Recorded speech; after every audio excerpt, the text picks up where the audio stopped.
تو بچوں ہم نے کیا پڑھا تھا کہ حضرت سعد بن ابی وقاص کا انتقال ہوا تھا ڈیش ہجری میں، کون سی ہجری میں؟ 55 ہجری میں. ٹھیک ہے، جیم پہ ٹک کا نشان لگائیں اور یہ اس کا درست آنسر ہے. ٹھیک ہے بچوں، آپ کو سمجھ آ گئی ہے کہ ہم نے حضرت ابو عبیدہ رضی اللہ تعالیٰ عنہ کی شخصیت کا بھی مختصر تعارف کیا کہ ان کی کب وفات ہوئی، کب پیدائش ہوئی اور ان کا کیا تعارف ہے. اسی طرح دونوں صحابہ کے بارے میں ہم نے ان کی اسلام کی پوائنٹ آف ویو سے کیا خدمات تھی، انہوں نے اسلام کے لیے کیا کیا سر انجام دیے.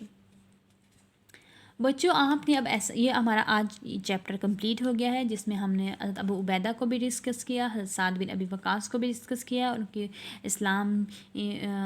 خدمات اسلامی پر بھی روشنی ڈالی، اور اسی طرح ہم نے اس کی ایکسرسائز بھی آج کمپلیٹ کر لی ہے. اب آپ نے حضرت ابو عبیدہ اور حضرت سعد بن ابی وقاص رضی اللہ تعالیٰ عنہ میں سے کسی ایک ایسی شخصیت پر اپنے کلاس میں کسی بچے سے یا اپنے گھر میں کسی بچے کے ساتھ گفتگو کرنی ہے اور ان کی اوصاف بیان کرنی ہیں کہ ہمارے صحابہ کے کیا زندگی میں کارنامے ہیں اور انہوں نے کس طرح سے اسلام کی اشاعت میں اپنا کردار ادا کیا.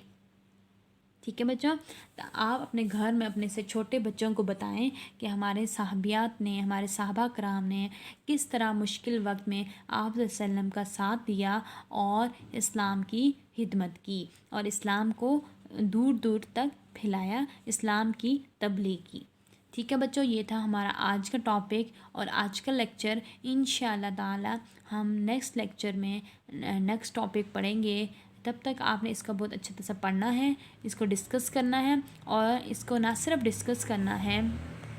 بلکہ ہمیں اپنے صحابہ کرام کے نقش قدم پر چل کر اپنی زندگیوں کو گزارنا چاہیے اور ان کی آپ صلی اللہ علیہ وسلم کی سنت پر عمل کر کے زندگی گزارنی چاہیے اور اللہ اور اس کے رسول کی رضا حاصل کرنی چاہیے، اللہ اور اس کے رسول کی خوشنودی حاصل کرنی چاہیے.